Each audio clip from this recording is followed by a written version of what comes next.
휘발유 냄새가 코를 찔렀을 때 나는 마을버스 좌석에 웅크려 맏아들을 끌어안고 깨어났다. 갑자기 창문이 노크되었다. 아버지였다. 아버지는 떨리는 목소리로 물었다. 내가 사준 그 고급 아파트는 어디 있느냐? 나는 오열했다. 지훈 씨와 시어머니가 저를 쫓아냈어요, 아버지. 제가 단지 얹혀 사는 기생충이라고 했어요. 아버지의 얼굴이 새빨갛게 달아올랐다. 짐을 챙겨라. 당장 아버지를 따라 나서라. 그날 나는 그들이 평생 후회하게 될 것임을 알았다. 이야기가 시작되기 전에 이 이야기를 시청하는 모든 분들은 댓글창에 어느 지역에서 시청하고 계신지, 그리고 지금 무엇을 하면서 이야기를 듣고 계신지 남겨주세요. 청소하면서, 걸레질하면서, 누워서, 빈둥거리면서 듣고 계신가요? 자, 그럼 이야기를 시작해 보겠습니다. 15층 고급 주상복합 아파트의 분위기는 외부의 밤 공기보다 훨씬 차갑고 섬뜩했다. 지수는 안방 문 근처에 멍하니 서 있었다. 출산한 지 겨우 열흘. 몸 여기저기가 아직도 쑤셨다. 제왕절개 수술 자국은 아직 완전히 아물지도 않았다. 하지만 그녀의 귀는 이미 가슴을 찢는 듯한 폭언을 들어야 했다. 그녀의 앞에는 시어머니 최 여사가 허리에 손을 얹고 서 있었다. 중년 여성의 얼굴은 분노로 붉게 상기되어 있었다. 그녀의 눈은 지수를 마치 고급 포셀린 바닥에 붙은 오물을 보듯 쳐다봤다. 한편 지수와 5년 동안 결혼 생활을 해온 남편 지우는 크림색 가죽 소파에 조용히 앉아 있었다. 그는 휴대폰만 만지작거릴 뿐 이 모든 소란이 그저 한바탕 바람처럼 지나가는 일인 양 행동했다. 너는 도대체 어떤 아내냐? 응? 최 여사의 목소리가 날카롭게 울리며 이 호화로운 아파트 벽에 반사되었다. 부엌 청소 좀 하랬더니 이렇게 느려 터지다니. 저 쌓인 설거지 좀 봐. 네가 지훈이한테 시집와서 여기 큰 사모님처럼 발 뻗고 놀 수 있을 거라고 생각했니? 지수는 쓰디쓴 침을 삼키며 고개를 숙였다. 어머니, 지수가 방금 아라에게 수유를 마쳤어요. 상처도 움직일 때마다 너무 아파서요. 지훈 씨한테 잠깐만 도와달라고 부탁드렸는데. 그만. 최 여사가 거칠게 말을 잘랐다. 그녀는 앞으로 성큼 다가섰다. 그녀의 검지 손가락이 지수의 이마에 닿을 듯 말 듯했다. 엄살 부리지 마라. 내가 지훈이를 낳았을 때 다음 날 나는 이미 밭에 나가서 일하고 밥하고 강에서 빨래를 했다. 너희 요즘 여자들은 왜 이리 약하니? 조금만 아파도 징징거리고 조금만 힘들어도 투덜거리고 고급 아파트에 살면서 시원한 에어컨 쐬고 수도꼭지만 돌리면 물이 나오는데 뭐가 부족하다는 거니? 지수는 남편이 자신을 변호해 주길 바라며 지훈에게 눈길을 돌렸다. 여보, 어머니께 말 좀 해줘요. 나 오늘 정말 너무 지쳤어요. 민호도 계속 보채고요. 지훈이 마침내 휴대폰을 내려놓았지만 그의 눈빛은 차가웠다. 일말의 동정심도 없었다. 맞는 말이에요, 지수 씨. 당신은 너무 엄살이 심해. 아파트가 이렇게 넓은데 당신이 게을러서 더러워지잖아. 나는 하루 종일 밖에서 돈 버느라 힘들어 죽겠는데 집에 와서까지 당신 투정이나 들어야겠어? 지수의 마음이 찢어지는 듯했다. 돈을 벌다니요, 여보. 그동안 생활비도 자주 아버지가 주신 내 적금으로 충당했어요. 닥쳐. 지훈이 소리쳤다. 그는 갑자기 소파에서 험악한 얼굴로 벌떡 일어났다. 감히 내 앞에서 돈 얘기를 꺼내지 마. 나를 남편으로서 무시하고 싶은 거야. 최 여사는 아들이 화를 내는 것을 보고 비웃으며 미소 지었다. 그녀는 자신이 우위에 있다고 느꼈다. 저거 봐라. 이 배은망덕한 며느리, 얹혀 살면서 감히 남편 머리 꼭대기에 앉으려고 해? 지훈아, 내가 진작부터 말했지. 저 여자는 복도 모르는 여자야. 이 아파트 할부도 네가 내고 네가 열심히 일해서 산 건데 저 여자는 몸뚱이 하나 달랑 왔잖아. 제대로 된 아내 역할을 못할 거면 여기 왜 둬? 지수는 경악했다. 얹혀 산다는 말은 항상 그들의 무기가 되었다. 지수는 이 아파트의 역사가 그렇게 단순하지 않다는 것을 잘 알고 있었다. 하지만 말을 꺼내려고 할 때마다 그녀는 늘 궁지에 몰렸다. 제가 집 관리하는 방식이 마음에 안 드시면 몸이 회복될 때까지만 잠시 친정으로 돌아가 있을게요. 지수는 눈물을 참으려 애쓰며 떨리는 목소리로 말했다. 오, 잘 됐다. 최 여사가 소리쳤다. 당장 꺼져. 하지만 명심해. 우리 집안의 대를 이을 아들, 아라는 여기 남아. 아라는 내 아들의 핏줄이야. 네가 가려거든 그 문제야 마지만 데리고 가. 지수의 세상이 무너져 내렸다. 4살 난 맏아들 민호는 발달 지연 아동이었고 말을 제대로 못하고 자주 발작을 일으켰다. 그동안 최 여사와 지우는 민호를 가족의 수치인 양역겨운 눈빛으로 바라봤었다. 안 돼. 지수의 모성 본능이 반항했다. 그녀는 둘째 아들이 자고 있는 아기 방 쪽으로 달려갔다. 나 아이들 없이 안 가. 둘 다 내 아들이에요. 하지만 최 여사가 더 빨랐다. 그녀의 뚱뚱한 몸이 방문을 가로막았다. 어림없어.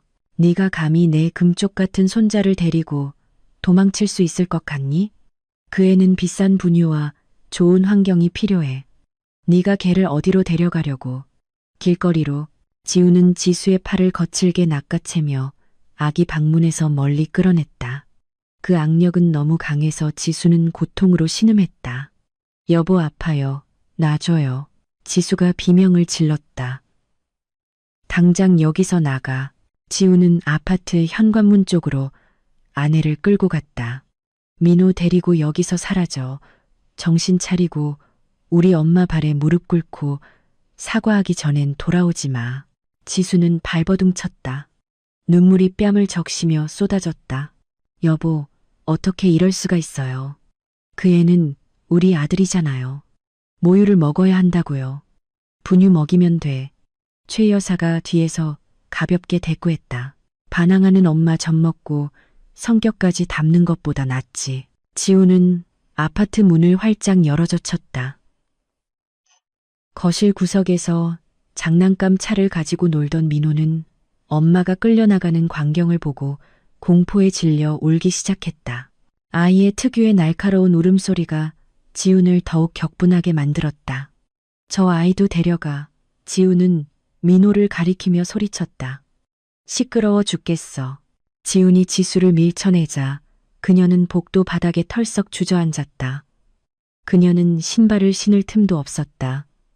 누더기 잠옷 차림이었다. 지수는 비틀거리며 일어나 혼란스러운 얼굴로 울면서 따라 나온 민호를 황급히 안았다. 여보, 제발요. 지금 밤이잖아요.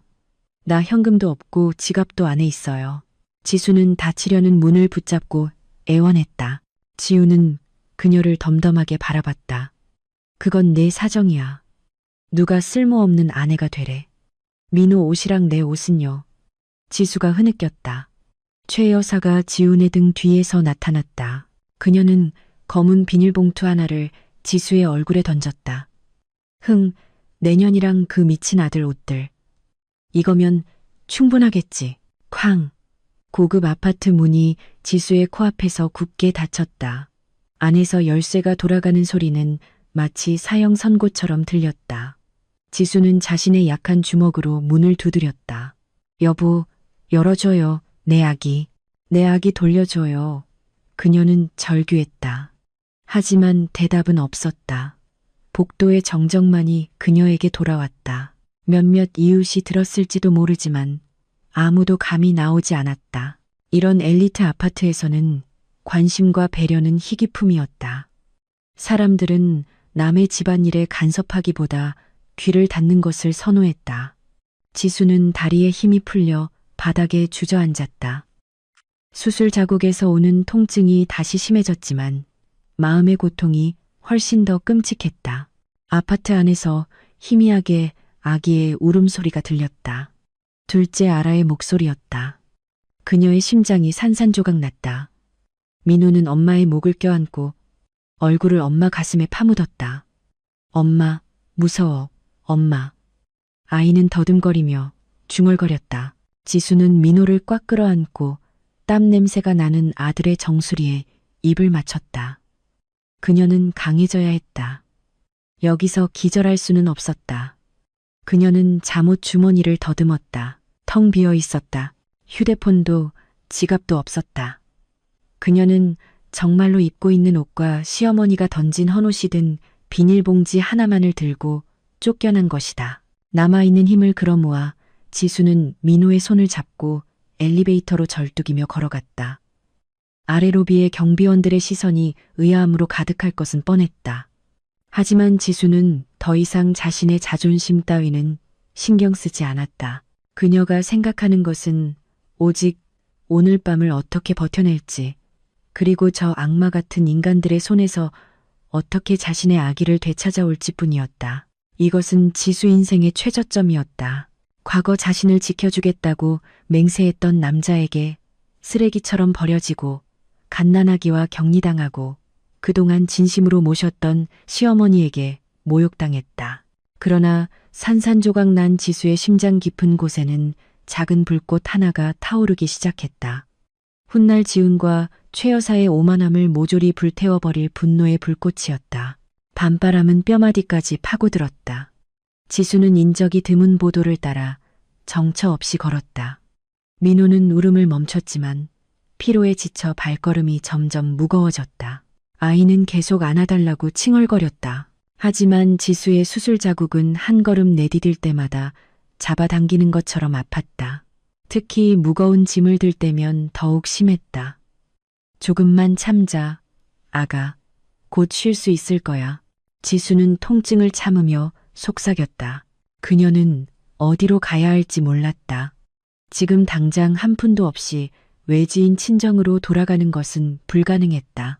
아파트 이웃들에게 도움을 청하는 것도 마찬가지였다. 로비의 경비원조차 그녀가 낡은 슬리퍼 차림으로 나가는 것을 의심스러운 눈빛으로 바라봤었다. 지수는 한 사람을 떠올렸다. 박 기사님. 그는 지수가 장이나 민호의 치료를 위해 몰래 병원에 갈 때, 지훈이 데려다 주기 싫어할 때마다 자주 이용했던 마을버스 기사님이었다. 박 기사님은 아파트 단지에서 멀지 않은 낡은 버스들이 주차된 공터에 살고 있었다. 절뚝이는 걸음으로 지수는 거친 아스팔트 길을 걸었다. 신발을 신지 않은 민호의 발에 상처가 나기 시작하자 지수는 고통을 참으며 아이를 등에 업었다. 식은땀이 통증 때문에 흘러내렸다.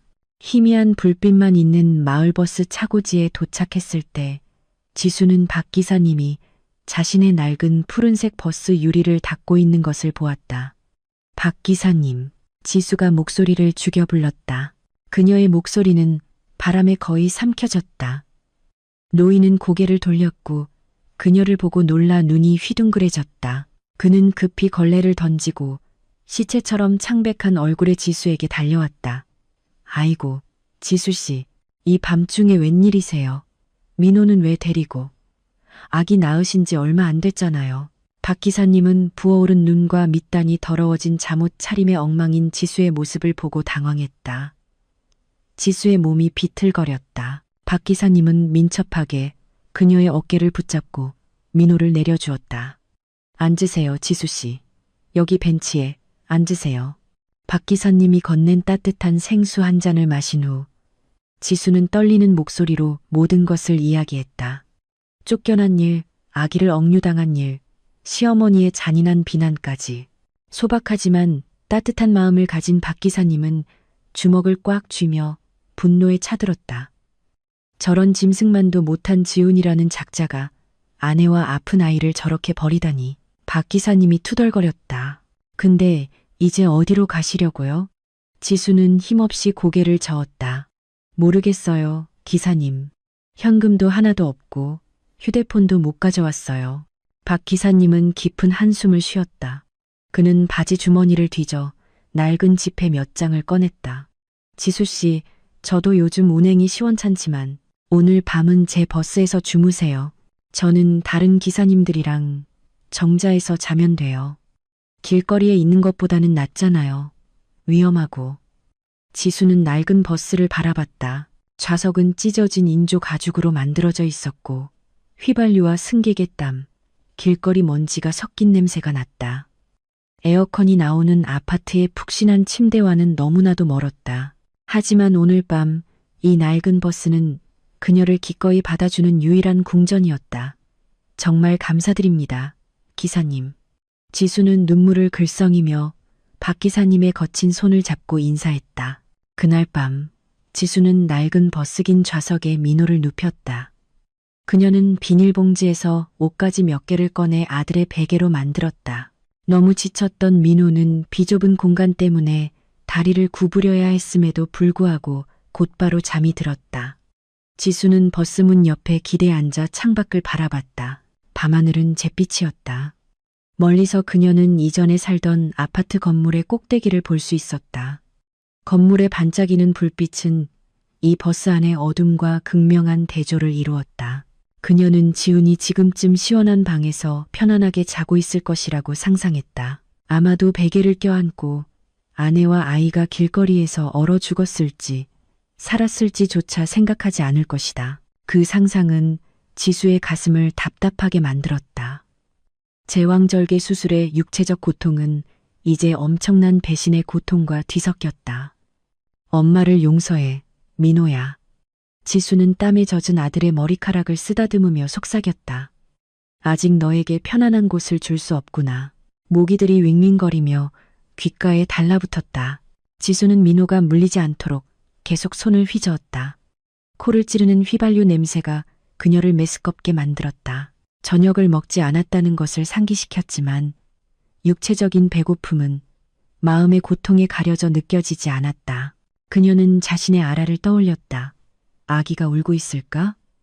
최 여사가 제대로 우유를 먹이고 있을까? 아기가 아프면 어떡하지? 나쁜 생각들이 지수를 괴롭혔고 그녀는 단 한순간도 눈을 붙일 수 없었다. 깊은 밤의 정적 속에서 지수는 자신의 운명을 숙고했다. 5년 동안 결혼 생활을 하면서 그녀는 항상 순종적인 아내가 되려고 노력했다. 그녀는 남편의 명예를 지키기 위해 지훈과 시어머니의 진짜 모습을 자신의 부모에게 숨겼다. 그녀는 아버지에게 지훈이 책임감 있는 남편이고 아파트는 지훈이 열심히 일한 결과라고 항상 거짓말했다. 이는 남편의 자존심을 지켜주기 위해 지훈이 요청한 거짓말이었다. 바보 같아. 너무 바보 같았어. 지수는 스스로를 책망했다. 남편을 보호하기 위해 만든 거짓말이 이제 그녀 자신을 죽이는 무기가 되어버렸다. 그녀가 아파트 계약금과 대부분의 할부금은 사실 아버지가 몰래 그녀의 계좌로 송금해준 돈으로 지불되었다는 사실을 숨겼기 때문이다. 지훈과 그의 어머니는 그곳에 대한 완전한 소유권을 주장하고 있었다. 지수는 텅 빈 도로를 망연히 바라봤다. 그녀의 눈물은 이미 말랐고 공허하면서도 날카로운 눈빛으로 변했다. 이 밤의 추위는 더 이상 그녀를 떨게 하지 않았다. 대신 그녀의 심장을 얼렸다. 한때 지훈에게 가졌던 사랑은 천천히 죽어가고 그 자리를 증오가 뿌리내리기 시작했다. 두고 봐요, 여보. 지수가 나직이 중얼거렸다. 그녀의 목소리는 쉬었지만 단호함이 가득했다. 오늘 밤 나는 버스에서 자고 휘발유 냄새를 맡고 있지만 당신은 푹신한 침대에서 자고 있죠. 하지만 나는 맹세해요. 내 아이들을 걸고 오늘이 당신이 나를 짓밟을 수 있는 마지막 날일 거예요. 수레바퀴는 돌게 되어 있어요, 여보. 그리고 그 수레바퀴가 돌 때 나는 당신이 바닥에 엎드려 나에게 용서를 구하게 될 것임을 확신해요. 지수는 무릎을 끌어안고 민호 옆에 웅크렸다. 그녀는 눈을 감고 힘을 모으려 했다. 내일은 가족에게 연락할 방법을 찾아야 했다. 내일 진짜 전쟁이 시작될 것이다. 이 마을버스 궁전은 나약했던 지수가 마음을 굳게 먹기 시작한 것을 지켜본 침묵의 증인이었다. 새벽은 지수가 이전에 상상했던 방식과는 다르게 밝았다. 아파트 침실의 실크 커튼을 뚫고 들어오는 부드러운 햇살 대신 먼지 낀 마을버스 유리창을 통해 따가운 빛이 스며들었다. 멀리서 들려오는 차량 엔진 소리와 경적 소리가 아침 알람이 되었다. 지금 어디 있는지 모르는 첨단 휴대폰의 알람 소리를 대신했다. 지수는 눈을 깜빡였다. 밤새 울었던 탓에 눈이 달라붙고 부어 있었다. 몸은 뻣뻣했다. 민호에게 공간을 내주기 위해 부자연스러운 자세로 웅크려 잤기 때문이었다. 모든 근육이 고통을 외쳤고 아물지 않은 제왕절개 수술 부위의 통증은 더욱 심해졌다. 마치 뜨거운 바늘이 찔리는 것 같았다. 그녀는 깊이 잠든 민호를 깨우지 않으려 고통을 참으며 천천히 움직이려 했다. 완전히 정신이 들자 휘발유 냄새와 낡은 인조 가죽 시트의 퀴퀴한 냄새가 그녀의 후각을 강타했다. 현실은 그녀를 강하게 덮쳤다. 그녀는 악몽을 꾸는 것이 아니었다. 그녀는 정말로 지금 노숙자였다. 한때 자신을 칭송했던 남편에게 쫓겨나고 모욕당하고 쓰레기처럼 버려졌다. 지수 씨, 일어났어요. 운전석 쪽에서 박 기사님의 목소리가 들렸다. 노인은 이미 일찍 일어나 문을 연 채로 담배를 피우고 있었다. 그의 얼굴은 피곤해 보였다. 아침 햇살 아래 그의 얼굴에 새겨진 굵은 주름이 더 뚜렷하게 보였다. 네, 기사님. 지수는 낮은 목소리로 대답하며 앉은 자세를 바로 잡았다. 수술 자국이 당겨지는 것에 그녀는 인상을 찌푸렸다. 이제 곧 운행 시작할 시간이에요. 학생들 등교 시간이라 바쁘거든요. 근데 지수 씨랑 민호 군이 같이 돌아다닐 수는 없을 것 같아요. 민호 군이 힘들어할 거예요. 일단 앞에 주유소로 가요. 거기에 깨끗한 화장실이랑 기도실이 있어요. 거기서 잠시 씻고 쉬고 계세요. 좀 있다가 제가 다시 돌아올게요. 지수는 힘없이 고개를 끄덕였다. 그녀에게 다른 선택의 여지가 없었다. 그녀는 이제 다른 사람의 삶에 얹혀 사는 무임승차자였다. 낡은 파란색 마을버스는 가장 가까운 주유소로 더듬거리며 나아갔다. 불과 5분 남짓한 이동시간 동안 지수는 텅 빈 눈빛으로 창밖을 바라봤다. 그녀는 아이를 학교에 데려다주는 엄마들, 잘 다려진 셔츠를 입은 깔끔한 회사원들을 보았다. 한때 그녀도 그들 중 일부였다. 한때 그녀는 존경받는 사모님이었다. 이제 그녀는 유리가 벗겨지기 시작한 마을버스 창문 뒤에 숨은 보이지 않는 유령처럼 느껴졌다. 주유소에 도착하자 박 기사님은 버스를 기도실 근처에 약간 한산한 주차 구석에 세웠다. 지수 씨, 여기 민호군 아침 사 먹이거나 비누라도 사라고 2만 원 있어요. 박 기사님은 구겨진 지폐를 내밀었다. 지수는 거절하고 싶었다. 그녀의 자존심이 반발했다. 하지만 민호의 배가 잠결에 요란하게 울렸다. 지수는 자존심을 삼키고 아이를 위해 돈을 받았다. 기사님, 제가 꼭 갚을게요. 제가 다시 일어서면 몇 배로 갚겠습니다. 정말 감사합니다, 박 기사님. 박 기사님은 진심으로 미소 지으며 그녀의 어깨를 가볍게 두드린 후 다시 운전석으로 돌아가 승객을 찾기 위해 버스를 몰고 떠났다. 지수와 민호는 주유소에 남겨졌다. 지수는 민호를 부드럽게 깨웠다. 아이는 칭얼거리며 잠자리가 왜 불편한지, 왜 자신의 푹신한 침대에 있지 않은지 혼란스러워했다. 지수는 힘겹게 아이를 달래 공중 화장실 세면대에서 대충 씻겼다. 낡은 그녀의 모습을 보고 몇몇 화장실 이용객들이 역겨운 눈초리로 쳐다봤지만 그녀는 신경 쓰지 않았다. 그 후 그들은 기도실 현관에 앉았다. 지수는 박 기사님에게 받은 돈으로 민호에게 빵과 우유를 사주었다. 자신은 옆에 있는 수도꼭지의 물을 빈 병에 담아 마셨다. 배가 고프지 않았다. 마음의 고통이 육체적인 배고픔보다 훨씬 더 지배적이었다. 그녀의 생각은 아파트에 있는 아라에게로 향했다. 아기는 목욕을 했을까? 최 여사가 아직 떨어지지 않은 배꼽 관리를 제대로 할 줄 알까? 그 공포가 그녀를 메스껍게 만들었다. 해가 높이 뜨기 시작했다. 햇볕이 피부를 따갑게 찔렀다. 지수는 마침 점심 식사를 위해 돌아온 박 기사님의 버스로 다시 들어갔다. 박 기사님은 잠시 식당에서 점심을 먹고 쉬겠다고 했다. 지수는 사람들의 시선을 피하기 위해 버스 안에서 기다리기로 했다. 뜨거운 버스 안에서 지수는 자신의 세상이 점점 좁아지는 것을 느꼈다. 민호는 더위에 지치고 지루해서 다시 칭얼거리기 시작했다. 엄마, 집에 가고 싶어. 장난감 차 가지고 놀고 싶어. 민호가 엄마의 잠옷을 잡아당기며 투정 부렸다. 조금만 참자, 아가. 조금만. 지수는 스스로도 언제쯤일지 알지 못했지만 아이를 달랬다. 눈물이 다시 멈추지 않고 흘러내렸다. 그녀는 자신이 너무 실패한 것 같고 너무 비참하게 느껴졌다. 갑자기 번쩍이는 검은색 세단 한 대가 주유소 구역으로 들어와 낡은 버스 바로 옆에 주차했다. 지수는 고개를 숙였다. 이 고급차 안에 있는 사람이 자신의 비참한 모습을 보지 않기를 바랐다. 그녀는 민호를 껴안고 아들의 어깨에 얼굴을 숨겼다.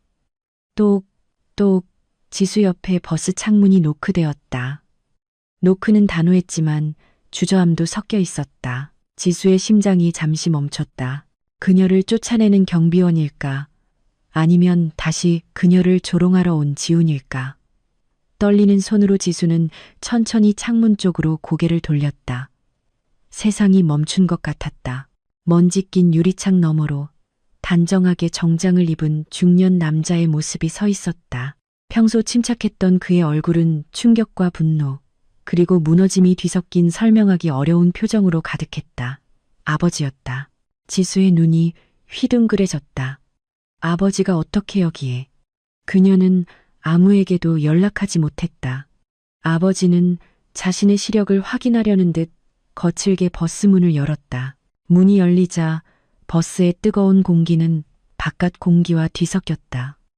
하지만 지수가 느낀 것은 오직 머리부터 발끝까지 그녀의 모습을 훑어보는 아버지의 차가운 시선뿐이었다. 그 노인의 눈은 지수의 더러운 잠옷, 민호의 상처난 발, 그리고 붓고 창백한 딸의 얼굴을 보았다. 지수야. 아버지의 목소리는 곧 터져 나올 울음을 참는 듯 심하게 떨렸다. 지수의 방어선이 순식간에 무너졌다. 아버지. 아버지는 당장 그녀를 안아주지 않았다. 그는 버스 문턱을 꽉 움켜쥐었다.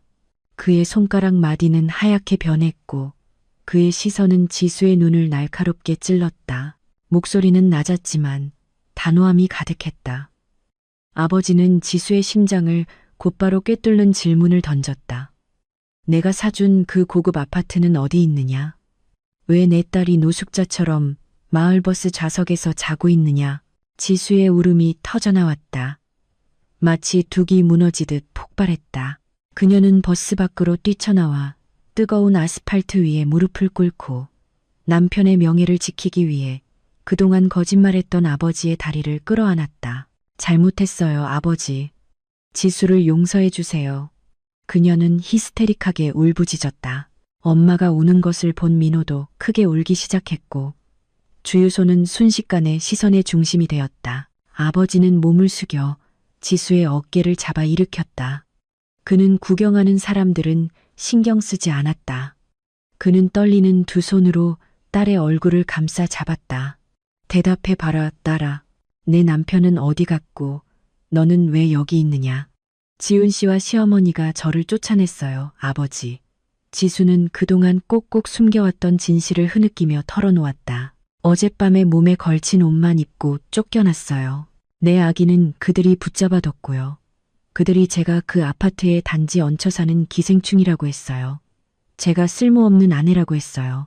아버지의 얼굴은 충격으로 창백해졌다가 솟구치는 분노로 새빨갛게 변했다. 그의 목에 핏줄이 튀어나왔고 턱이 굳어졌다. 얹혀 산다고? 아버지가 섬뜩할 정도로 낮은 목소리로 되물었다. 내 피땀으로 산 집에 네가 얹혀 산다고 말했단 말이지. 지수는 힘없이 고개를 끄덕였다. 그들은 몰라요, 아버지. 지훈 씨는 늘 어머니한테 그 아파트가 자기가 일해서 산 거라고 했어요. 나보고는 가만히 있으라고 했어요.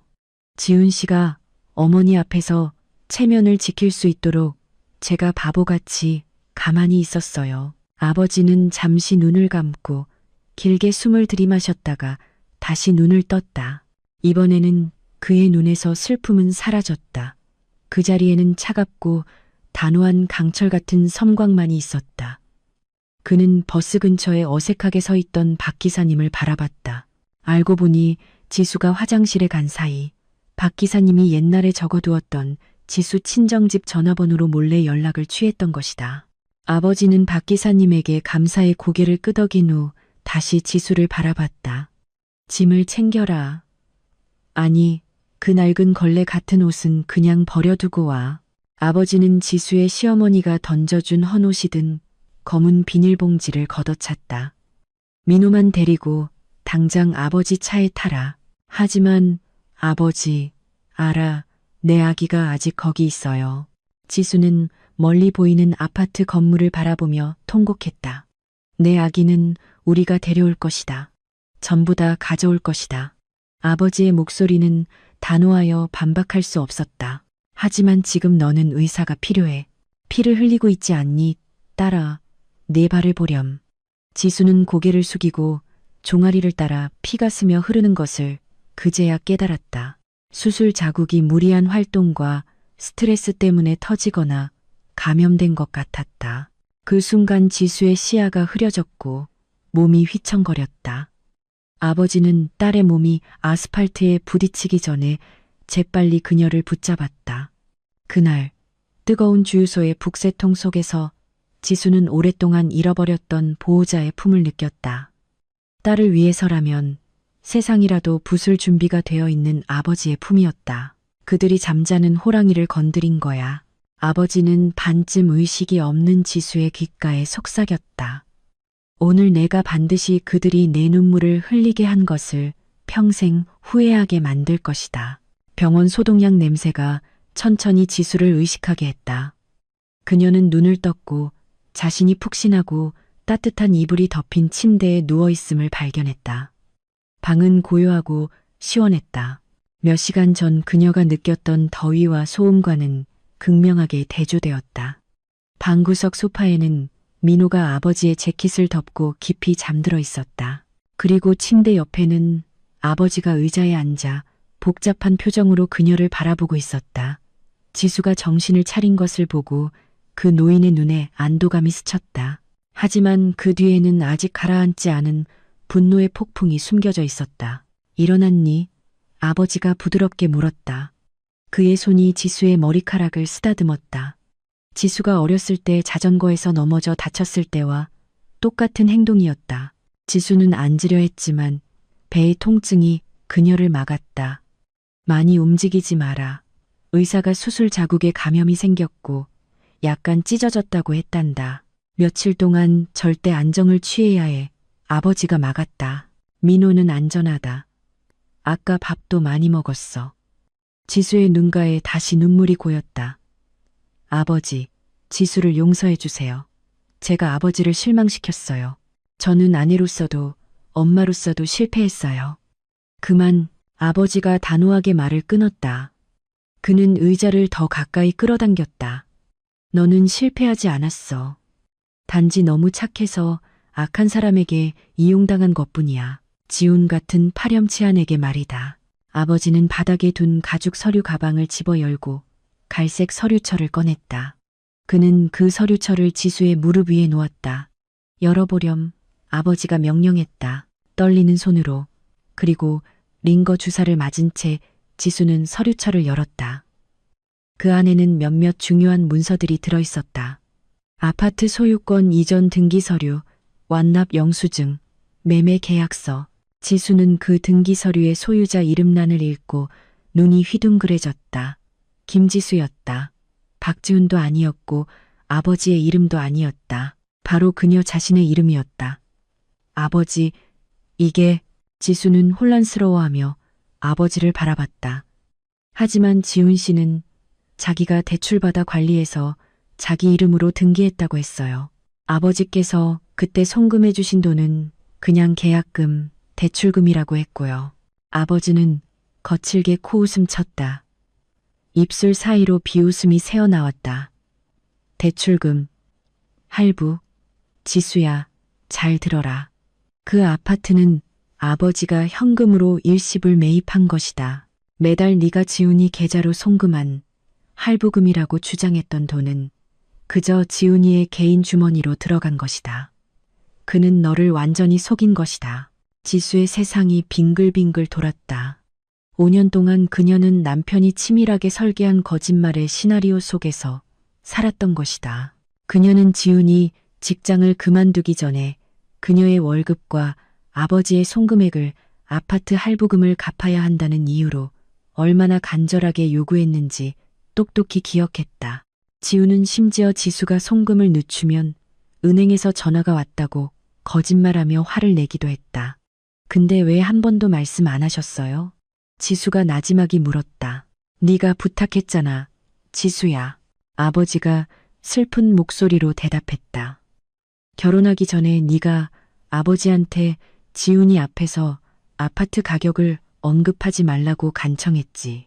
지훈이는 자존심이 강한 남자라고 하면서 자기가 책임지는 것처럼 느끼게 해달라고 말이야. 아버지는 네 뜻대로 해줬다.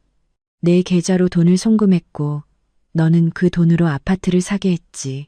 아버지는 지훈이가 정말 사랑의 증표로 내 이름으로 등기를 해줄 거라고 생각했다.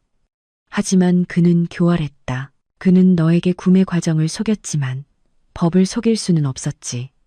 이 진짜 등기 서류는 아버지가 공증 사무실을 통해 보관하고 있었다.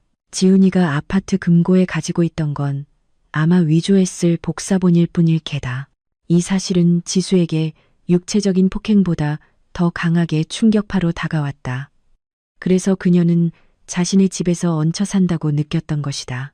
그동안 그녀는 아버지의 돈으로 산바닥 위에서 시어머니에게 짓밟혔던 것이다. 네가 얹혀 산다고? 아버지는 믿을 수 없다는 듯 고개를 저었다. 아내의 집에 살고 아내의 돈으로 먹고 살면서 왕처럼 행세하고 정작 소유주를 쫓아내는 남자가 세상에 어디 있느냐? 분노가 지수의 혈관을 타고 흐르기 시작했다. 슬픔을 대신하여 솟아났다. 그녀를 쫓아낼 때의 오만한 최 여사의 얼굴, 문을 닫을 때의 거만한 지훈의 얼굴, 모든 것이 지수의 머릿속에서 회전했다. 그들은 단지 사악한 것이 아니었다. 그들은 도둑이었다. 그들은 숙주를 해치려 했던 잊혀진 기생충이었다. 이제 내 위치를 알겠지, 지수야. 아버지가 딸의 눈을 날카롭게 응시하며 말했다. 너는 무기력한 희생자가 아니야. 너는 이 궁전의 정당한 소유주다. 얹혀 사는 건 그들이고 기생충도 그들이야. 그리고 이제 그 기생충들이 감히 숙주를 해쳤지. 지수는 이불 위에서 주먹을 꽉 쥐었다. 배의 통증이 사라진 것 같았다. 타오르는 아드레날린이 그 자리를 대신했다. 그녀는 소파에서 깊이 잠든 민호를 바라봤다. 그 아이는 아무 잘못이 없는데 너무나 순진한 엄마의 어리석음 때문에 버스에서 자야 했다. 그리고 그녀의 갓난아라. 그 아기는 저 악마들의 손에 있다. 아버지, 지수가 불렀다. 그녀의 목소리는 이제 달랐다. 더 이상 떨리지 않았다. 새로운 단호함이 솟아났다. 내 아이를 데려올 거예요. 그리고 그들이 내 집에서 나가게 할 거예요. 아버지는 얇게 미소 지었다. 자부심과 동시에 위협이 담긴 미소였다. 바로 그 말을 듣고 싶었단다. 하지만 우리는 빈손으로 시장통 사람처럼 감정을 폭발시키며 가지 않을 것이다. 우리는 우아하고 치명적인 방식으로 갈 것이다. 아버지는 휴대폰을 꺼내 번호를 눌렀다. 여보세요, 이 변호사님. 우리 가족을 위한 최고의 변호사팀을 준비해 주십시오. 아동방치, 정신적 가정폭력, 그리고 자산 횡령 및 사기 사건이 있습니다. 네, 제 딸이 피해자입니다. 내일 아침 당장 소장을 접수해 주십시오. 그리고 하나 더, 경찰청에 아는 분에게 연락해서 내일 아이의 친권 집행을 위한 경찰 동행을 부탁드립니다. 지수는 심장이 빠르게 뛰는 것을 느끼며 그 대화를 들었다. 그녀는 뺨에 흐르는 마지막 눈물 한 방울을 닦아냈다. 이 순간부터 우는 지수는 없을 것이다. 순종적이고 어리석은 아내 지수는 없을 것이다. 아버지는 통화를 끊고 다시 지수를 바라봤다. 오늘 밤은 푹 쉬어라. 체력을 모으렴. 밥도 많이 먹고. 내일 우리는 내 그 존경스러운 남편에게 놀라운 선물을 선사할 것이다. 지수는 단호하게 고개를 끄덕였다. 그녀는 병실 창밖을 내다봤다. 저녁 하늘이 주황색으로 물들고 있었다. 어젯밤 그녀가 쫓겨났을 때의 하늘색과 비슷했다. 그러나 그녀의 감정은 이제 180도 달랐다. 어제는 세상이 끝난 것 같았다. 오늘은 세상이 막 시작된 것 같았다. 고마워요, 아버지. 지수가 속삭였다. 천만의 딸아, 이것 하나만 기억하렴. 아버지는 지수의 손을 꽉 잡았다. 여자의 눈물은 값비싼 것이다. 만약 어떤 남자가 고의로 내 눈물을 흘리게 했다면 그는 엄청난 대가를 치러야 한다. 그리고 지훈, 그는 그 청구서를 감당할 수 없을 것이다. 고요한 병실에서 지수의 변신이 시작되었다. 그녀는 더 이상 사랑을 구걸하는 아내가 아니었다. 그녀는 아이들을 위해 싸울 준비가 된 어머니이자 빼앗긴 존엄성을 되찾을 준비가 된 여성이었다. 어제 마을버스에서 잠들었던 거리의 여왕은 이제 자신의 왕좌로 돌아가 배신자들을 내쫓을 준비를 하고 있었다. 아침 햇살이 병실 창문의 커튼 틈을 뚫고 들어왔다. 창백했지만 이제는 훨씬 생기 있어 보이는 지수의 얼굴을 비추었다. 그 지옥 같은 밤 이후 사흘이 흘렀다. 지수가 이 사흘을 자신의 운명을 한탄하는데 사용한 것이 아니라 산산조각 났던 자신의 조각들을 재구성하는데 사용한 시간이었다. 지수는 침대 끝에 앉아 손에 든 작은 거울 속 자신의 모습을 바라봤다. 그곳에는 눈은 부었지만 눈빛이 달라진 여자가 있었다. 더 이상 두려움도 망설임도 없었다. 배의 수술 자국 통증은 그녀가 움직일 때마다 여전히 느껴졌다. 그러나 그 통증은 이제 그녀의 투지를 불태우는 알림이 되었다. 고통의 매 순간은 그녀의 분노의 연료였다. 병실 문이 열렸다. 아버지가 두툼한 서류 가방을 든 정장 차림의 중년 남성과 함께 들어왔다. 그가 바로 아버지가 미리 연락했던 가족의 전속 변호사, 이 변호사였다. 안녕하세요, 지수 씨. 오늘 상태는 어떠세요? 이 변호사가 공손하면서도 단호하게 인사했다. 훨씬 좋습니다, 변호사님. 지수가 확신에 찬 목소리로 대답했다. 준비됐어요. 아버지는 지수 옆에 앉아 힘을 북돋아주기 위해 잠시 딸의 손을 잡은 후 이 변호사에게 시작하라는 고개를 끄덕였다. 이 변호사는 가방에서 서류 뭉치를 꺼냈다. 지수 씨, 저희는 이 병원 의사에게 받은 진단서 결과를 이미 처리했습니다. 이 결과는 남편을 기소하기에 매우 강력한 증거가 될 것입니다. 출산 후 무리한 활동과 과도한 스트레스로 인한 수술 부위 감염 및 파열 증거가 있습니다. 게다가 지수 씨의 심리적 상태와 맏아드님 민호 군이 겪은 트라우마도 아동 심리학자가 기록했습니다. 지수는 주의 깊게 들었다. 예전 같았으면 법적 문제에 연루되는 것을 상상하며 떨었을 것이고 남편의 명예를 실추시킬까 두려워했을 것이다. 하지만 이제 변호사의 입에서 나오는 모든 단어는 그녀의 귀에 음악처럼 들렸다. 그리고 아파트 소유권에 대해서는요. 이 변호사가 이번에는 더 진지한 어조로 말을 이었다. 모든 법적 문서를 다시 확인했습니다. 소유권 등기 서류는 정식으로 김지수 씨 이름으로 되어 있습니다. 아버지의 계좌에서 지수 씨 계좌로 그리고 다시 시행사 계좌로 이체된 모든 송금 증거가 완벽하게 구비되어 있습니다. 남편분은 그 부동산에 단 한 푼의 권리도 없습니다. 정당한 소유주를 집에서 쫓아낸 행위는 불법적인 자산 점유 행위이며 아내와 자녀에 대한 유기죄까지 더해집니다. 제가 뭘 해야 할까요, 변호사님? 지수가 물었다. 여기 서명해 주십시오. 이 변호사가 위임장과 소장을 내밀었다. 이것으로 우리는 두 자녀에 대한 완전한 친권을 주장하고 물질적, 정신적 손해배상을 요구하며 그들이 지수 씨 아파트에서 즉시 퇴거할 것을 강력하게 경고할 것입니다. 지수는 펜을 들었다. 그녀의 손은 잠시 종이 위에서 멈췄다. 과거의 기억들이 머릿속을 스쳐 지나갔다. 결혼 서약, 프러포즈할 때의 지훈의 다정한 미소, 그리고 그녀의 얼굴에 헌옷을 던질 때의 최 여사의 험악한 얼굴. 지훈 씨, 지수는 나지막이 중얼거렸다. 당신이 이걸 자초한 거예요. 빠르고 단호한 움직임으로 지수는 서명했다. 잉크가 종이에 그어지는 순간 그녀는 가슴을 짓눌렀던 무거운 짐이 들어 올려지는 것을 느꼈다. 그 순간 그녀는 더 이상 피해자가 아니었다. 그녀는 원고였다. 오후가 되자 지수는 의사에게 조기 퇴원을 요청했다. 하루 더 안정을 취하라는 권유에도 불구하고 그녀는 더 이상 기다릴 수 없었다. 아라가 아직 그들의 손에 있었다. 갓난아이가 목말라 울고 있거나 제대로 돌봄을 받지 못하고 있을 것을 상상하자 그녀의 모성 본능이 절규했다. 아버지가 내 옷을 준비했다. 아버지가 유명 부티크에서 온 쇼핑백을 건네며 말했다. 지수는 포장을 열었다. 그 안에는 낡은 잠옷이나 티셔츠가 아니라 우아한 네이비색 블레이저 정장과 편안한 정장 바지, 그리고 단정한 플랫 슈즈가 들어있었다. 위험을 나타내는 옷이었다. 승객이 아닌 소유자의 옷이었다. 지수가 화장실에서 옷을 갈아입을 때 그녀는 큰 거울 속 자신의 모습을 바라봤다. 그곳에는 부서진 자신의 파편들을 다시 짜맞춘 여성이 있었다. 블레이저는 그녀의 몸을 완벽하게 감쌌고 육체적인 허약함을 가려주었다.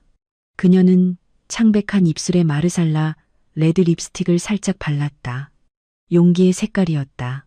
예전에는 당신을 잃을까봐 울었지만 여보, 지수가 거울 속 자신의 모습에게 속삭였다.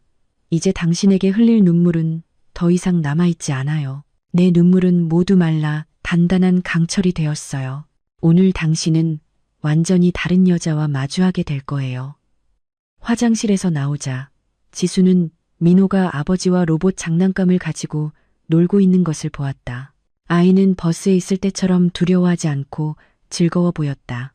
지수는 민호에게 다가가 천천히 무릎을 꿇고 눈높이를 맞췄다. 민호야, 엄마가 할아버지랑 기사님이랑 같이 아라를 데리러 갈 거야. 이모차에 가서 아기 데려와요? 민호가 순진하게 물었다. 응, 아라를 집으로 데려올 거야. 그리고 당분간은 할아버지랑 같이 살자. 지수는 아버지가 새로 사준 휴대폰을 집어들었다. 그녀는 외우고 있는 전화번호 하나를 검색했다. 아파트 경비실장인 박 실장님의 번호였다. 박 실장님은 지훈이 로비로 내려오는 것조차 귀찮아할 때 지수의 장바구니를 들어주는 등 자주 도움을 주었던 좋은 사람이었다. 전화가 연결되었다. 여보세요, 박 실장님. 저 지수예요. 그녀는 침착하게 인사했다. 지수 사모님. 아이고, 사모님 어디 계셨어요? 사흘 전에 소란이 있었던 건 들었는데 제가 올라갔을 땐 이미 안 계시더라고요. 박지훈 씨는 사모님이 집을 나갔다고 하던데 박 실장님의 목소리는 당황과 걱정으로 가득했다. 저는 도망친 게 아니라 쫓겨난 거예요, 실장님. 지수가 단도직입적으로 말했다. 박 실장님, 저 좀 도와주셔야겠어요. 제가 나갔던 날짜와 시간에 있었던 15층 복도와 로비 CCTV 녹화 영상을 안전하게 보관해 주세요. 지워지지 않도록이요. 제가 곧 경찰과 변호사와 함께 갈 겁니다. 전화 저편에서 잠시 정적이 흘렀다가 박 실장님의 단호한 목소리가 들렸다. 예, 사모님. 사모님이 그렇게 쫓겨나셨다면 정말 너무하네요. 영상은 안전해요. 마침 제가 열쇠를 가지고 있거든요. 로비에서 기다리겠습니다. 지수는 전화를 끊었다. 그녀는 심호흡을 하며 용기를 폐 깊숙이 채웠다. 그녀는 선글라스를 쓰고 늠름하고 위압적인 모습으로 서 있는 아버지를 바라봤다. 준비됐니, 딸아? 아버지가 물었다. 네, 아버지, 완벽하게요. 이제 집에 가요. 지수가 대답했다. 아파트로 향하는 길은 이번에는 달랐다. 지수는 아버지의 편안한 세단 뒷좌석에 앉아 막히는 서울 도로를 바라봤다. 그들 뒤에는 이 변호사의 차와 한 대의 경찰 순찰차가 그 중요한 임무를 수행하는 작은 행렬을 따르고 있었다. 지수의 심장은 빠르게 뛰었지만 두려움 때문이 아니었다. 그것은 전장으로 향하는 전사의 아드레날린이었다. 그녀는 마을버스 좌석의 차가움, 코를 찌르던 휘발유 냄새, 그리고 배고파 울던 민호의 울음을 되새겼다. 그녀는 그 기억을 가슴속에 뜨겁게 보존하여 곧 마주할 지훈의 조작에 맞설 방패로 삼았다. 그녀는 지훈과 최 여사의 얼굴을 상상했다. 그들이 기생충을 제거했다고, 성공했다고 웃고 있을까? 아니면 엄마 없는 갓난아기를 돌보느라 애를 먹고 있을까? 어느 쪽이든 그들의 미소는 오래가지 못할 것이다. 지수는 주먹을 꽉 쥐었다. 손톱이 손바닥을 파고들어 그녀를 집중하게 만드는 고통을 주었다. 기다려라, 알아야. 엄마가 간다. 그녀는 마음속으로 속삭였다. 오늘 지수는 중요한 한 가지를 배웠다. 여자의 부드러움은 약점이 아니라는 것을, 오히려 그 부드러움이 상처 입고 배신당했을 때 그것은 가장 무서운 힘으로 변모한다는 것을. 한때 무력함의 표시였던 눈물은 이제 그녀의 정신을 강철처럼 단련시켰다. 더 이상 고개를 숙이는 지수는 없을 것이다. 오늘 그녀는 고개를 들고 그 배신자들의 눈을 똑바로 쳐다보며 그들의 오만함을 뿌리째 파괴할 것이다. 아버지의 고급 세단은 웅장한 아파트 로비 바로 앞에 멈췄다. 그 뒤로 경찰차는 사이렌 없이 파란 경광등만 켜서 몇몇 거주민과 로비 직원들이 놀라 고개를 돌리게 만들었다. 평소 조용했던 엘리트 아파트의 저녁 분위기는 갑자기 긴장감으로 바뀌었다. 지수는 차에서 내렸다. 그녀의 발걸음은 확신에 차 있었다. 그녀의 플랫 슈즈 소리는 대리석 로비 바닥에 자신감 있는 리듬으로 울려 퍼졌다. 그녀는 쫓겨날 때처럼 맨발의 낡은 잠옷 차림이 아니었다. 이제 그녀는 네이비색 블레이저를 입고 꼿꼿이 서 있었다. 머리는 단정하게 묶었고 얼굴에서는 차가운 아우라가 뿜어져 나왔다. 경비실장 박 실장님이 황급히 달려왔다. 그의 얼굴은 지수를 보자 안도했지만 그녀가 데려온 무리, 즉 위험 있는 아버지, 두툼한 서류 가방을 든 변호사, 그리고 완전 무장한 2명의 경찰관을 보고 약간 겁먹은 듯 했다. 지수 사모님, 다행이에요. 무사하시군요. 박 실장님이 경찰들을 흘끗 보며 말했다. 박 실장님, 지수는 친근하지만 단도직입적으로 말을 잘랐다. 제가 부탁한 증거는 잘 보관해 주셨나요? 박 실장님은 빠르게 고개를 끄덕이고 유니폼 주머니를 뒤져 USB를 건넸다. 이게 그날 밤 CCTV 녹화 영상 복사본입니다, 사모님. 박지훈 씨가 사모님을 끌어내는 것과 사모님 어머님이 물건을 던지는 모습이 아주 잘 찍혔습니다. 원본은 안전 서버에 보관했어요. 감사합니다. 실장님은 저의 결정적인 증인입니다. 지수는 USB를 꽉 쥐었다. 그 작은 물건은 그녀가 오늘 발사할 탄환 중 하나였다. 올라가자, 딸아. 아버지의 목소리는 무겁고 위험 있었다. 그 행렬은 엘리베이터로 이동했다. 로비의 사람들은 옆으로 비켜서며 이례적인 광경을 보고 수근거렸다. 지수는 엘리베이터 문 위에 디지털 숫자가 하나씩 바뀌는 것을 응시했다. 10층, 12층, 14층. 각 층은 지수를 그녀의 어두웠던 과거로, 그리고 동시에 새로운 미래로 더 가까이 데려갔다.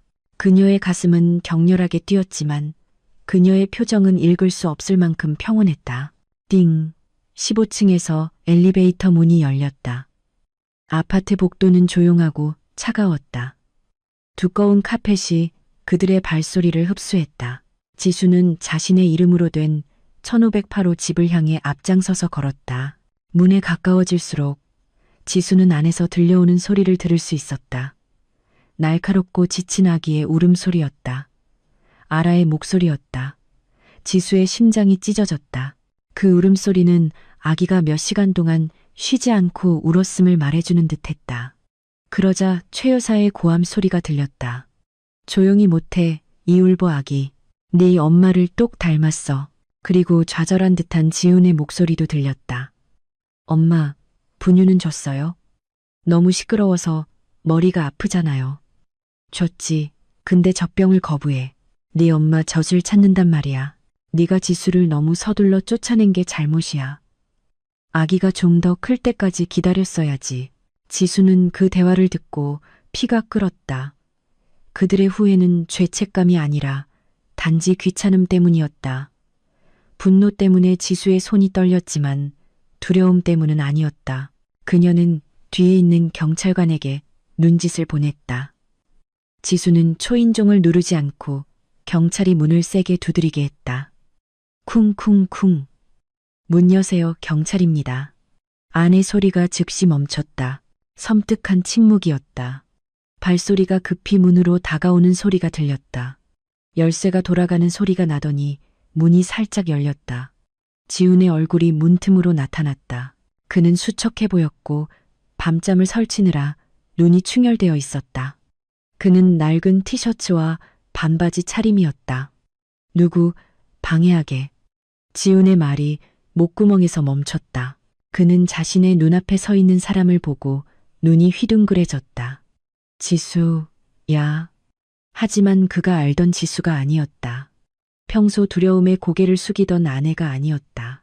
그녀 앞에 여자는 지옥이라도 얼릴 듯한 시선으로 그를 응시했다. 지수 뒤에는 그가 두려워하는 장인어른과 변호사, 그리고 경찰관들이 서 있었다.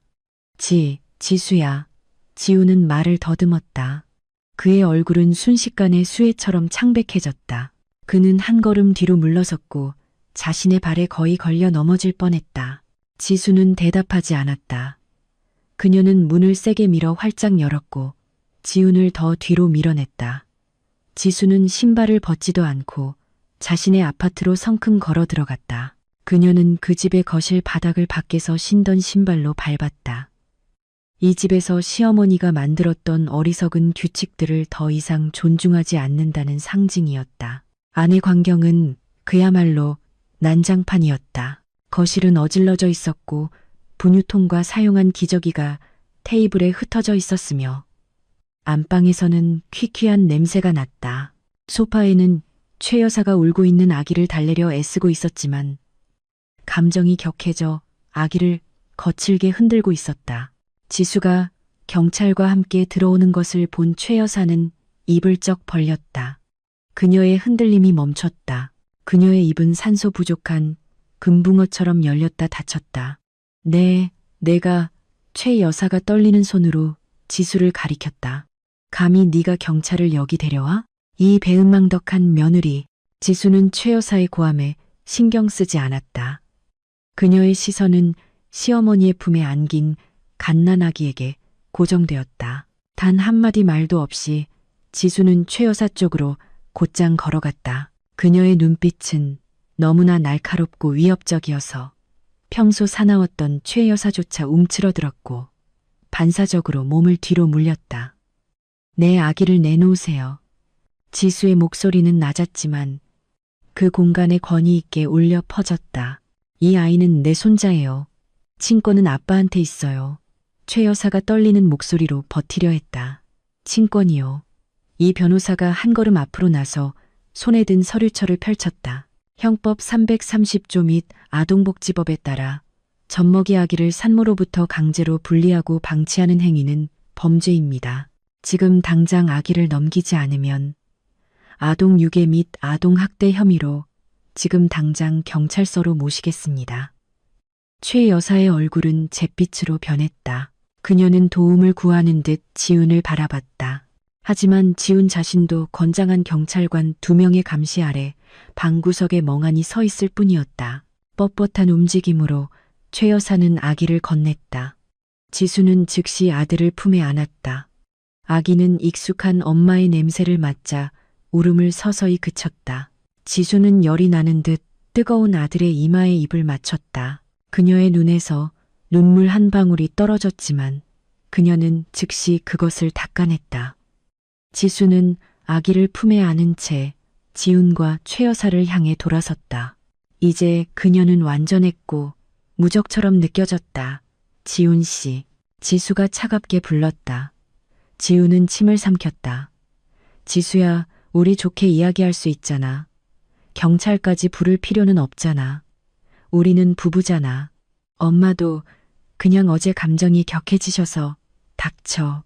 지수가 소리쳤다. 그녀의 목소리는 방 전체에 울려 퍼졌고 지훈을 깜짝 놀라게 했다. 다시는 부부라는 말을 입에 담지 마세요. 역겨우니까 지수는 이 변호사에게 신호를 보냈다. 변호사는 두툼한 갈색 봉투를 지훈에게 건넸다. 이게 뭐예요? 지훈이 떨리는 손으로 물었다. 소장이에요. 지수가 대답했다. 그리고 이혼 소송장이고요. 이혼? 지훈은 무릎이 떨렸지만 상황을 무시하려는 듯 억지로 웃음을 터뜨렸다. 이혼한다고? 정말이야? 어디서 살려고? 다리 밑에서 살 건가? 명심해 지수야. 이 아파트는 내 거야. 이혼하면 당신은 아무것도 못 가져가. 지수는 비웃으며 미소 지었다. 그의 등골을 오싹하게 만드는 미소였다. 문 옆에서 내내 침묵을 지키던 지수의 아버지가 작게 웃었다. 비웃음이었다. 내 것이라고? 아버지가 비꼬는 듯 물었다. 네가 금고에 보관하고 있는 등기 서류나 꺼내보렴. 소유주 이름이 누군지 보자. 지우는 아버지의 말에 당황하며 눈살을 찌푸렸다. 분명히 제 이름이에요. 확인해봐요. 지수가 그를 도발했다. 지훈의 마음속에 의심이 스며들기 시작했다. 그는 방으로 달려가 금고를 열고 그동안 자신이 자랑스럽게 여겼던 등기 서류를 꺼냈다. 그는 거실로 돌아와 모든 사람 앞에서 서류를 거칠게 펼쳤다. 그는 그곳에 적힌 이름을 읽었고 또다시 읽었다. 그의 눈은 튀어나올 것 같았다. 창백했던 그의 얼굴은 수치심과 충격으로 새빨갛게 변했다. 김지수, 그는 믿을 수 없다는 듯 속삭였다. 그는 어머니를 바라보고 지수를 바라봤다. 이거 위조야. 내가 위조했지. 원본이다. 이 바보 같은 놈아. 아버지가 날카롭게 대답했다. 내가 이 아파트를 내 딸 이름으로 현금 완납한 것이다. 네가 매달 할부금이라고 요구했던 돈은 내 딸의 용돈이었고 네가 횡령한 것이다. 네가 겨우 하는 일이 게임이나 하고 아내를 하녀처럼 부리는 주제에 내가 수십억 원짜리 재산을 내 이름으로 두었을 것 같으냐? 그 사실은 지훈과 최 여사를 대형 트럭처럼 강타했다. 그들이 그동안 자랑스러워했던 고급 아파트. 그들이 군림한다고 느꼈던 그곳은 그들의 소유가 아니었다. 얹혀 사는 것은 그들이었고 기생충은 그들이었다. 최 여사는 소파에 주저앉았다. 다리에 힘이 풀렸다. 그럼 우리가 지수네 집에 살았던 거야. 맞아요. 지수가 소리쳤다. 당신들은 내 집에 살면서 내 아버지 돈으로 먹고 살면서 감히 나를 쫓아냈어요. 내가 얹혀 산다고 말했죠. 지수는 한 걸음 더 다가섰다. 그녀의 눈빛은 겁에 질린 남편의 눈동자를 날카롭게 꿰뚫었다. 잘 들어요, 지훈 씨. 내가 당신에게 시간을 주는 건 내가 착해서가 아니라 당신이 천천히 고통받는 걸 보고 싶기 때문이에요. 짐을 챙겨요. 그리고 재판 준비를 해요. 나는 모든 것을 되찾을 거예요. 민호의 친권, 아라의 친권, 그리고 내가 이 바닥에서 흘린 모든 땀과 눈물에 대한 손해배상을 받을 거예요. 그리고 어머니, 지수는 최 여사에게 고개를 돌렸다. 다시는 우리 아이들을 볼 생각하지 마세요. 자신의 손자를 길거리로 내버린 할머니는 할머니라고 불릴 자격이 없어요. 지수야, 제발, 지수야, 이러지 마. 나 잘못했어. 지훈이 지수의 손을 잡으려 애썼다. 악어의 눈물이 나오기 시작했다. 내가 한때 미쳤었나 봐. 지수야, 나는 아직 당신을 사랑해. 나를 만지지 마세요. 지수는 역겨운 듯 지훈의 손을 뿌리쳤다. 그 연기는 법정에서나 하세요. 지수는 뒤돌아서서 일행에게 나가자는 신호를 보냈다. 그녀는 오늘 원하는 것을 얻었다. 그녀의 아기와 그녀의 존엄성이었다. 그녀는 고급 아파트 거실에서 산산조각 난 지훈과 최 여사를 침묵 속에 남겨두고 떠났다. 아파트 문이 그녀 뒤로 닫히자 지수는 안도의 한숨을 내쉬었다. 그녀는 아기를 꽉 껴안았다. 아들의 채취는 가장 달콤한 승리의 향기였다. 그 안에서 지훈과 최 여사는 이제 진정한 지옥을 맛보고 있었다. 암울한 미래에 대한 공포의 지옥. 초대받지 않은 손님은 왔고 이제 그녀가 이 게임의 모든 통제권을 가져갔다. 가정법원 재판정은 긴장감으로 가득 차 있었다. 에어컨이 조용히 윙윙거리며 분위기를 식히려 했지만 오늘은 결정의 날이었다. 지수가 그 어떤 화해 시도도 단호히 거부하여 수주간의 지루한 조정이 실패로 돌아간 후 증거 심리와 최종 판결이 마침내 열렸다. 지수는 원고석에 등을 곧게 펴고 앉아 있었다. 그녀는 깨끗한 흰색 셔츠와 검은색 정장 바지를 입고 있었다. 머리는 단정하게 올렸다. 마을버스에서 울던 여자의 흔적은 어디에도 없었다. 그녀 옆에는 이 변호사가 그들의 무기가 될 두꺼운 서류철을 뒤적이며 침착하게 앉아 있었다. 뒷줄에는 아버지가 독수리처럼 감시하며 앉아 지수에게 엄청난 안정감을 주었다. 방 반대편에는 지훈과 그의 자신감 없어 보이는 젊은 변호사가 앉아 있었다. 지훈의 모습은 지수와 극명하게 대비되었다. 그의 얼굴은 칙칙했고 눈은 깊은 다크서클로 움푹 들어가 있었고 그의 셔츠는 등 부분이 구겨져 있었다. 소장이 접수된 후 일주일 만에 아파트에서 강제 퇴거당한 이후 많은 이웃들이 목격한 수치스러운 장면이었다. 지훈의 삶은 나락으로 떨어졌다. 지수의 고급 편의 시설 없이는 그는 아무것도 없는 평범한 남자로 돌아갔다. 참관인석에 앉은 최 여사는 불안해 보였다. 그녀의 얼굴은 불만으로 가득 차 있었다. 그녀는 불타는 증오심으로 지수를 노려봤다. 하지만 이번에는 감히 소리를 지르지 못했다. 로비에서 법원 보안관의 강력한 경고가 평소 독서를 퍼붓던 그녀의 입을 닫게 하기에 충분했다. 재판이 개정되었다. 재판장 판사의 목소리가 정적을 깨고 단호한 망치 소리가 울려 퍼졌다. 오늘 의제는 증거 심리입니다. 지훈 측 변호사. 이 변호사 같은 베테랑을 상대로 긴장하는 듯 보이는 젊은 남자가 진부한 주장을 내놓으려 했다. 존경하는 재판장님, 지훈의 변호사가 말했다. 피고인 박지훈 씨는 친권이 전적으로 원고에게 넘어가는 것에 이의를 제기합니다. 친부로서 그는 권리가 있습니다. 게다가 아파트에 관해서도 피고인은 5년 동안 관리하는 데 기여했다고 생각하며 자산 가치 상승에 대한 재산 분할을 요구합니다. 지수는 작게 코웃음 쳤다. 관리 기여요.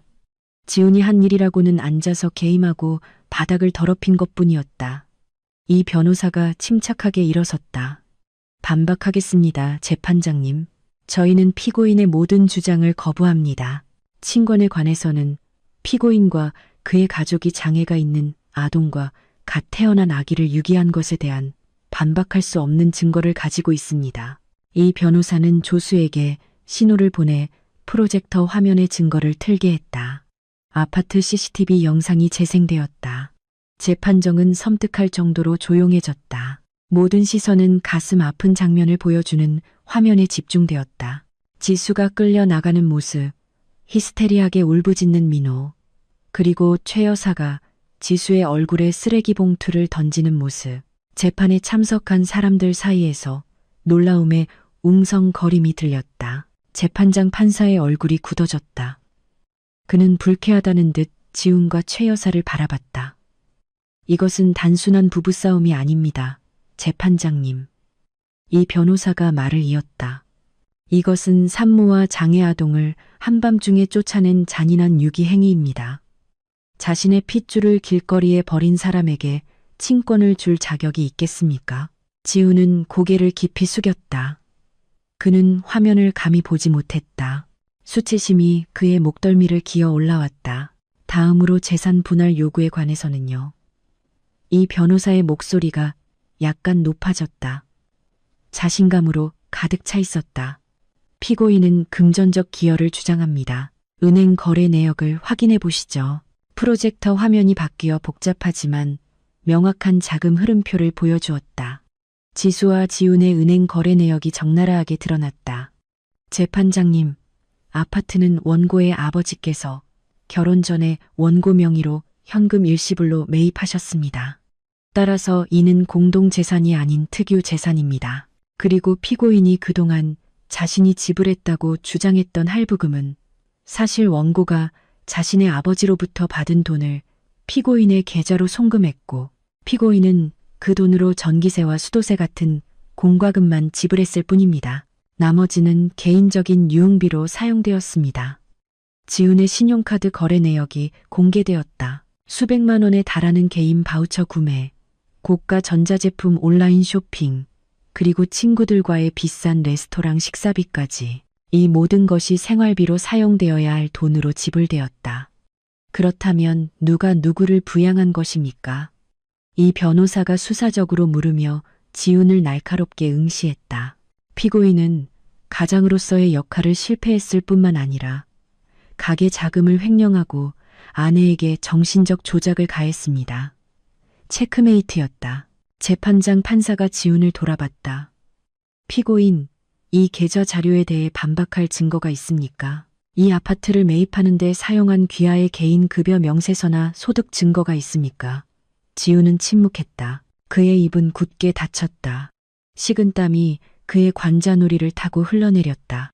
그는 아무것도 없었다. 그동안 그는 자신의 차 기름값도 채 되지 않는 적은 급여로 비정규직 일을 했을 뿐이었다.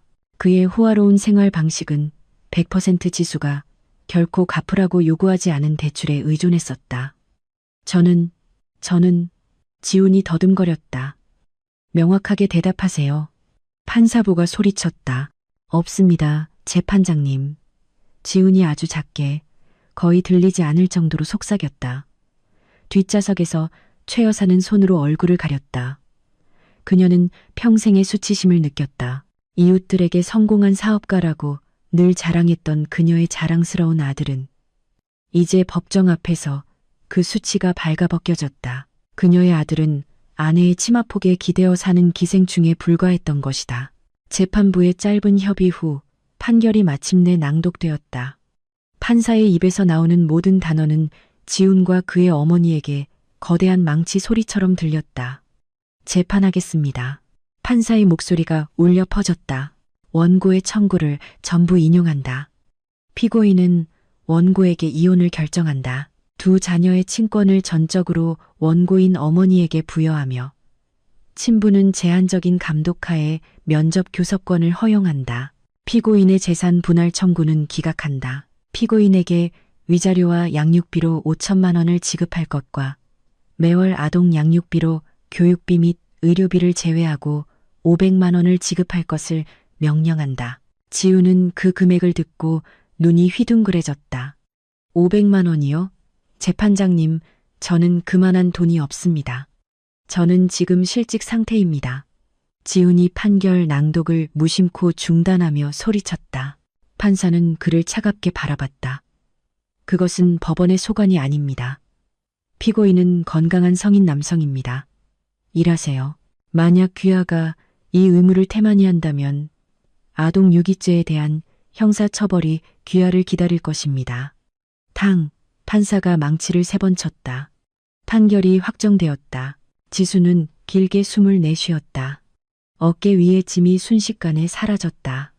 그녀는 자랑스럽게 미소 지으며 엄지손가락을 치켜 세우는 아버지를 돌아봤다. 재판이 끝난 후 지훈은 복도에서 지수에게 다가가려 했다. 그의 얼굴은 더 이상 오만하지 않고 애처로웠다. 지수야, 제발, 지수야. 5천만 원을 어디서 구해야 해? 당신도 내 상황을 알잖아. 엄마도 스트레스 때문에 병이 났어. 지훈은 동정심을 얻으려 애썼다. 지수는 걸음을 멈췄다. 그녀는 전 남편을 덤덤하게 바라봤다. 더 이상 폭발적인 증오는 없었다. 단지 이 남자가 얼마나 비참한지 보는 차가운 연민만이 있었다. 그날 밤 내가 당신에게 간절히 부탁했을 때를 기억해요, 여보. 내가 현금과 민호의 옷을 요구했을 때 당신의 대답이 뭐였죠? 지수가 침착하게 물었다. 지우는 침묵했다. 그의 얼굴은 창백했다. 당신은 그게 내 사정이라고 했죠. 자, 이제 양육비는 당신 사정이에요. 지훈 씨, 돈을 벌어요. 남자가 되세요. 더 이상 어머니의 치마폭 뒤나 전 부인의 동정심 뒤에 숨지 말고요. 지수는 지훈 뒤에 고개를 숙이고 서 있는 최 여사를 흘끗 봤다. 그 노파는 감히 지수의 눈을 쳐다보지 못했다. 그녀의 오만함은 산산조각 났다. 그리고 어머니, 지수는 전 시어머니에게 말했다. 이것 하나는 배우셨으면 좋겠어요. 며느리는 착취할 소가 아닙니다. 며느리는 지켜줘야 할 다른 사람의 딸이에요. 짓밟으라고 있는 존재가 아니죠. 이제 어머니 스스로 키운 아들의 결과를 즐기세요. 대답을 기다리지 않고 지수는 몸을 돌려 걸어갔다. 그녀의 발걸음은 가벼웠다. 법원 밖은 태양이 강렬했지만 지수에게는 시원하게 느껴졌다. 그녀는 자유로웠다. 더 이상 갇힌 아내가 아니었다. 그녀는 자신의 삶에 대한 완전한 통제권을 쥔 승리자였다. 전자 카드키가 센서에 대었을 때 삐빅 소리가 났다. 표시등이 녹색으로 바뀌었다. 지수는 문 손잡이를 돌려 문을 열었다. 퀴퀴한 공기가 그녀를 맞이했다. 1508호 아파트는 지훈과 그의 어머니가 법원에 가처분 명령에 따라 2주 전에 강제 퇴거당한 이후 텅 비어 있었다. 지수는 자신이 오늘 고용한 2명의 전문 청소 서비스 직원과 함께 안으로 들어갔다. 아파트의 상태는 꽤 비참했다. 심하게 손상되어서가 아니라 이전 거주자가 남긴 더럽고 지저분한 기운 때문이었다. 발코니에는 담배꽁초 쓰레기가 있었고 거실 카펫에는 커피 자국이 있었고 안방에서는 퀴퀴한 냄새가 났다. 지수는 거실 한가운데에 서 있었다. 그녀의 기억은 잠시 쫓겨났던 그날 밤으로 되돌아갔다. 이곳에서 그녀는 끌려나갔다. 저곳에서 민호는 공포에 질려 울었다. 그러나 지수는 즉시 고개를 흔들었다. 그녀는 고통스러운 추억을 되새기기 위해 여기에 온 것이 아니었다. 그녀는 모든 것을 깨끗하게 정리하기 위해 온 것이다. 사장님, 깨끗하게 청소해 주세요. 지수가 청소 직원들에게 명령했다. 제 물건이 아닌 것은 모두 버려주세요. 옷장에 있는 남자 옷들은 모두 버리고 안방의 낡은 침대 매트리스도 버려주세요. 침대 시트를 바꾸고 소독 스프레이를 뿌려주세요. 그들의 흔적이 모두 사라지길 원합니다. 예, 사모님. 다음 몇 시간 동안 아파트는 진공청소기 소리, 빗자루 소리, 그리고 상쾌한 라벤더 향의 바닥 세정제 냄새로 분주했다. 지수 자신은 아이들 방에서 바쁘게 움직였다. 그녀는 민호와 아라의 방을 다시 꾸몄다. 그녀는 민호가 좋아하는 만화 캐릭터가 그려진 새 침대 시트를 깔고 교육용 장난감을 선반에 깔끔하게 정리했으며 신선한 공기가 과거의 독한 공기를 대체하도록 창문을 활짝 열었다. 안방 서랍장을 청소하던 중 지수는 서랍 구석에 내팽개쳐진 결혼사진 하나를 발견했다. 유리가 깨져 있었다. 사진 속에서 지우는 환하게 웃고 있었다. 너무나 잘생기고 미래를 약속하는 듯 보였다. 지수는 잠시 그 사진을 바라봤다. 약간의 쓰라림이 있었다. 5년은 있기에는 짧은 시간이 아니었다. 그러나 그 쓰라림은 여전히 지훈을 사랑해서가 아니라 과거의 자신, 즉 사랑만으로 사람을 바꿀 수 있다고 믿었던 순진한 지수 자신에 대한 애도였다. 단호한 움직임으로 지수는 그 사진 액자를 지훈이 가져가지 않은 헌옷 더미와 함께 검은색 대형 쓰레기 봉투에 버렸다. 안녕히 가세요, 지훈 씨. 그녀는 속삭였다. 교훈을 줘서 고마워요. 비쌌지만 제가 얼마나 소중한 사람인지 깨닫게 해준 교훈이었어요. 저녁이 되자 작업이 끝났다. 아파트는 이제 새 것처럼 보였다. 대리석 바닥은 반짝였고 벽은 깨끗했으며 라벤더 향이 났다. 더 이상 담배 냄새도 지훈의 게으름이나 최 여사의 잔소리가 벽에 붙어 있는 흔적도 없었다. 지수는 아버지 집에서 민호와 그녀가 새벽이라는 뜻의 아라라고 이름 지은 아기를 데리고 왔다. 민호는 아파트에 들어서면서 문 앞에서 잠시 망설였다. 트라우마가 아직 남아 있었다. 들어와, 아가, 나쁜 사람은 이제 없어. 지수는 부드럽게 말하며 무릎을 꿇고 맏아들을 안았다. 여기는 우리 집이야. 엄마랑 민호랑 아라만 있어. 나쁜 할머니랑 나쁜 아빠는 다시 여기 못 와. 민호는 동그란 눈으로 주변을 둘러봤다. 그는 자신의 장난감이 깔끔하게 정리되어 있는 것을 보았다. 자신의 방이 밝은 것을 보았다. 천천히 그의 입가에 미소가 번졌다. 그는 안으로 달려들어가 자신의 장난감 차를 들고 환하게 웃었다. 민호의 웃음소리는 그 아파트의 공허함을 채우는 가장 아름다운 소리였다. 그날 밤 두 아이를 재운 후 지수는 바로 잠들지 않았다. 그녀는 따뜻한 차 한 잔을 끓여 15층 발코니로 나갔다. 밤의 서울 야경이 아래로 펼쳐져 있었다. 마천루의 불빛은 검은 카펫 위에 뿌려진 수백만 개의 다이아몬드처럼 반짝였다. 밤바람이 그녀의 얼굴을 스쳤고 머리카락 끝을 날렸다. 지수는 발코니 난간을 잡고 아래를 내려다봤다. 저 멀리 도로는 빛이 흐르는 강물처럼 보였다. 그녀는 박 기사님의 마을버스에서 잠들었던 밤을 떠올렸다. 그때 그녀는 이 아파트 창문을 올려다보며 아니 얼마나 따뜻할지 상상했다. 이제 그녀는 여기에 서서 아래를 내려다보고 있다. 삶은 정말로 도는 수레바퀴였다. 그녀의 휴대폰이 울렸다. 알 수 없는 번호에서 온 문자 메시지였다. 지수는 그것을 열었다. 지훈의 프로필 사진이었지만 새 번호였다. 지수야, 나 지금 엄마랑 판잣집에서 자고 있어. 너무 덥고 모기가 많아. 민호는 잘 지내? 보고 싶어. 지수는 아무런 표정 없이 메시지를 읽었다. 폭발적인 복수의 만족감은 느껴지지 않았다. 단지 차가운 연민만이 느껴졌다. 지훈과 그의 어머니는 이제 그들이 뿌린 것을 거두고 있었다. 한때의 마을버스와 가난을 경멸했던 그들은 이제 특권 없는 삶이 얼마나 힘든지 직접 경험하고 있었다. 자존심 때문에 가족을 버렸던 그들은 이제 고난 속에서 홀로였다. 지수는 메시지에 답장하지 않았다. 그녀는 그 번호를 차단했다. 그녀는 과거에 응답할 시간이 없었다. 이제 그녀의 에너지는 오직 미래를 위한 것이었다. 민호를 아버지와 달리 책임감 있는 남자로 키우기 위해, 아라를 엄마처럼 강하고 독립적인 여성으로 키우기 위해 그녀는 달을 향해 찻잔을 들어 올리는 듯했다. 새로운 지수를 위하여 그녀는 밤바람에 중얼거렸다.